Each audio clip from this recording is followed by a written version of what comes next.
basically, we are scaling very fast. We've just been in business for 2 years, and we've seen tremendous growth. And one aspect of growing is, of course, not just doing it organically, but through acquisitions. And that's why I'm here today, to basically learn what other companies who have acquired other companies before have done and their takeaways and the good and the bad aspects of that. The decision to diversify really came as a result of looking at our business at the time. We were dependent for our revenue on one particular client, and although we built organic growth, it wasn't enough to actually desensitize us from that over-reliance. So we tripped over acquisition really, an opportunity came.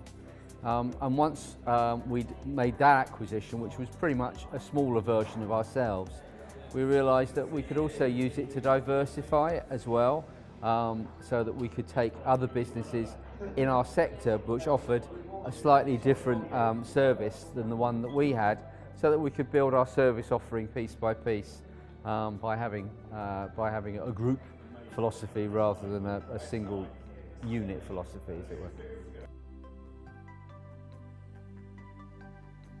It's critically important to design and plan an acquisition strategy. If you don't do that, you won't be able to have the full vision to be able to execute the acquisitions in a sensible commercial manner. The key things behind designing and planning the strategy are to look forward, to think about the targets that you're looking at, to make sure that the entrepreneurs that you are negotiating with are good, sensible, trustworthy individuals.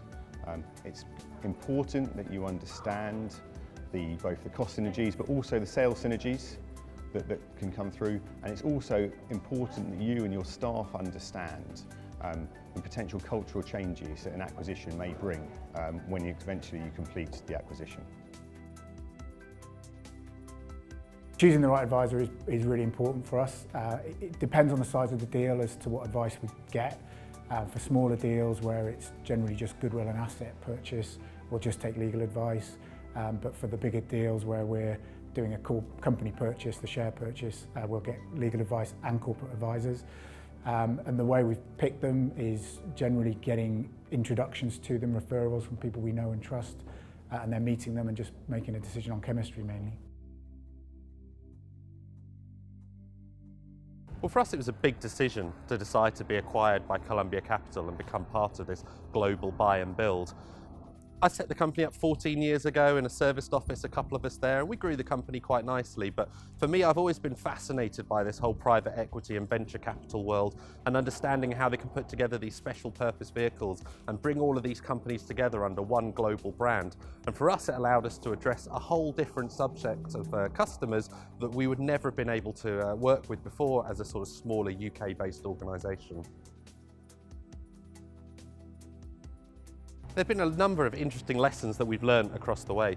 The biggest one is that the normal economics of how you price businesses and how you value businesses don't really seem to apply in this hyper-growth, global scale enterprise buy and build.